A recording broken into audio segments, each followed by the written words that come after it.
Breaking update చూస్తున్నాం. మీడియాతో chit chat లో కేటీఆర్ ఇంట్రెస్టింగ్ కామెంట్స్ చేశారు. బీఆర్ఎస్ పేరును టీఆర్ఎస్ గా మార్చాలని డిమాండ్ ఉందని, దానిపై కేసీఆర్ నిర్ణయం తీసుకుంటారని చెప్పారు కేటీఆర్. ఫిబ్రవరి 17న పుట్టినరోజు సందర్భంగా కేసీఆర్ తెలంగాణ భవన్కి వస్తారని, అంతకంటే ముందే ఎమ్మెల్యేగా ప్రమాణం చేస్తారన్నారు.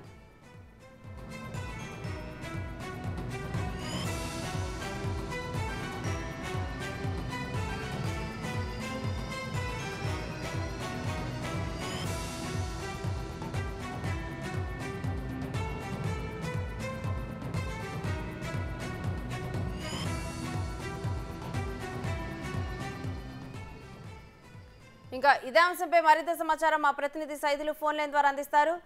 సైదులు, కేటీఆర్ చేసిన ఇంట్రెస్టింగ్ కామెంట్ ఇప్పుడు ఒక చర్చకు దారితీస్తుంది. డీటెయిల్స్ ఏంటి? రేణుశ్రీ, అవును నిజమే మీరు అన్నది. ఎందుకంటే కేటీఆర్ కొద్దిసేపటి క్రితమే తెలంగాణ భవన్ లో మీడియా తోటి చిట్ చాట్ చేయడం జరిగింది. అందులో ప్రధానంగా కొన్ని అంశాలు కూడా ప్రస్తావనకు వచ్చాయి. ముఖ్యంగా మొన్న జరిగినటువంటి పార్లమెంటరీ సమీక్ష సమావేశాల్లో కార్యకర్తల నుంచి ఫీడ్బ్యాక్ తీసుకున్నారు కదా. వారు ఎక్కువగా వినిపించిన మాట ఏంటంటే ఎమ్మెల్యేల అంటే కార్యకర్తల మధ్య సమన్వయ లోపం ఒకటి, అదేవిధంగా బీఆర్ఎస్ ని కాస్త టీఆర్ఎస్ గా మార్చాలని చెప్పేసి కూడా ఎక్కువగా వినిపించింది. దీనిపై మీ అభిప్రాయం ఏంటని మనం అడగగా, వెంటనే ఖచ్చితంగా బ్రదర్ దాని మీద మేము ఆల్రెడీ సమీక్ష చేసుకున్న తర్వాత ఆ కార్యకర్తల నుంచి ఫీడ్బ్యాక్ ఏదైతే ఉందో బీఆర్ఎస్ ని కాస్త టీఆర్ఎస్ గా మార్చాలని చెప్పేసి కూడా ఎక్కువ మంది ఆ సమీక్ష సమావేశంలో మాట్లాడడం జరిగింది. అదంతటిని కూడా మా బీఆర్ఎస్ పార్టీ చెందినటువంటి సీనియర్ నాయకులు ఎవరైతే ఉన్నారో వారందరితో కలుపుకొని మేము మొదటగా ఆ యొక్క దానికి అంటే పార్టీ మార్పుకు సంబంధించి ఖచ్చితంగా కూర్చొని మాట్లాడుకుంటాము. దాని నిర్ణయం తీసుకున్న తర్వాత ఇక ఫర్దర్ గా మాకు బాస్ అయినటువంటి అధినేత అయినటువంటి కేసీఆర్ దగ్గరికి మేము వెళ్తాము. వెళ్ళి ఎక్కువగా మనకి ఈ మధ్య కాలంలో ఖచ్చితంగా ఎప్పుడైతే పార్టీ మార్పు జరిగిందో దాని వల్లనే మనం ఓడిపోయాం. ఇకనైనా సరే పార్టీ వైఖరి మారాలి, సో బీఆర్ఎస్ ని కాస్త టీఆర్ఎస్ గా మార్చాలని చెప్పేసి కూడా కార్యకర్తలు చెప్తున్నారని చెప్పేసి కూడా మేము కేసీఆర్ గారి దృష్టికి తీసుకెళ్తాము. సో కేసీఆర్ గారు నిర్ణయం పైనే ఇక ఆధారపడి ఉందని చెప్పేసి కూడా తను చెప్పిన నేపథ్యం కనిపించింది. అదేవిధంగా ఇక్కడ నుంచి అంటే కేసీఆర్ గారు రాజీనామా చేసిన తర్వాత ఓడిపోయిన తర్వాత తను మొదటిసారి రేపు ఎమ్మెల్యేలతో సమావేశం అవుతున్నారు. దాని తర్వాత ఫిబ్రవరి నెలలో 17వ తారీఖు కేసీఆర్ పుట్టినరోజు ఉన్నది. పుట్టినరోజు నాడు ఖచ్చితంగా 99% ఖచ్చితంగా కేసీఆర్ తొలిసారి తెలంగాణ భవన్ లో అడుగు పెడతారని చెప్పేసి కూడా కేటీఆర్ చెప్పడం జరిగింది. సో ఏదేమైనా సరే ఈ కొన్ని కామెంట్స్ అంటే అదేవిధంగా ఈ పార్లమెంటరీ సమీక్ష సమావేశాలు పూర్తయి ఇక అసెంబ్లీ సమీక్ష సమావేశాలు ఉన్నాయి. సో ఇక ఎల్లుండి నుంచి 20 నుంచి కూడా మేము ఈ అసెంబ్లీ నియోజకవర్గాల వారుగా సమీక్ష సమావేశాలు చేసుకుంటాము.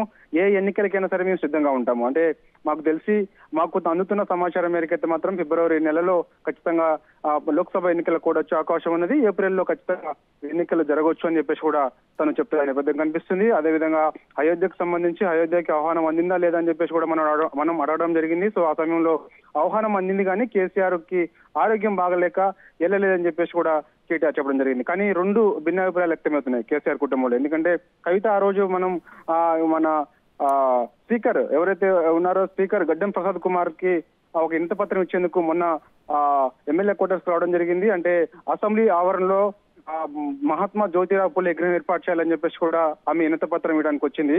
ఆ సమయంలో అయోధ్య ఆలయానికి సంబంధించి మీకు ఆహ్వానం అందిందా అని అన్నప్పుడు మాకు అందలేదు అని చెప్పేసి కూడా ఆమె చెప్పింది. సో రాముడు అందరి వాడు, మేము ఎప్పుడు ఏదో ఒక రోజు వెళ్ళి దర్శనం చేసుకుంటామని చెప్పేసి కూడా ఆమె చెప్పింది. కానీ కేటీఆర్ మాత్రము అందుకు భిన్నంగా మాట్లాడారు. ఆహ్వానం అందిన మాట వాస్తవమే కానీ కేసీఆర్ గారికి ఆరోగ్యం బాగాలేక వెళ్ళలేదని చెప్పేసి కూడా కేసీఆర్ చెప్పారు. ఏదేమైనా సరే అయోధ్య ఆలయానికి సంబంధించి మాత్రం కొంత భిన్నాభిప్రాయాలు అయితే మాత్రం వాళ్ళ కుటుంబంలో వ్యక్తమవుతున్నాయి. అదేవిధంగా ఈ మధ్య కాలంలో చూసాం మెదక్కు సంబంధించిన ఎమ్మెల్యేలు ఎవరైతే ఉన్నారో వారందరూ కూడా ముఖ్యమంత్రి రేవంత్ రెడ్డిని కలిశారు. సో ఇదంతా కూడా హరీష్ రావు కొనసాగంలో నడుస్తున్నట్టుగా తెలుస్తుందంటే దాన్ని అతను కొట్టిపారేశారు. అదాంట్లో ఏం లేదు, కొన్ని ఇబ్బందులు అంటే ప్రోటోకాల్ కు సంబంధించి అదేవిధంగా ఆయా నియోజకవర్గాలకు సంబంధించిన అభివృద్ధికి సంబంధించి మాత్రమే సీఎం ని కలిశారని చెప్పేసి కూడా తను చెప్పిన నేపథ్యం కనిపిస్తుంది. సో ఓవరాల్ గా చూసుకున్నట్టు మాత్రం ఇక నుంచి ఖచ్చితంగా నేను హైదరాబాద్ లో ఉంటే మాత్రము ప్రతిరోజు 3 నుంచి 4 గంటల పాటు తెలంగాణ భవన్ లోనే ఉంటాను. ఖచ్చితంగా కార్యకర్తలకు అందుబాటులో ఉంటాను. ఉన్న 39 మంది ఎమ్మెల్యేలు ఎవరైతున్నారో వాళ్ళకు అందుబాటులో ఉంటానని చెప్పేసి కూడా తను చెప్పిన నేపథ్యం కనిపిస్తుంది. Right Saidulu, thank you.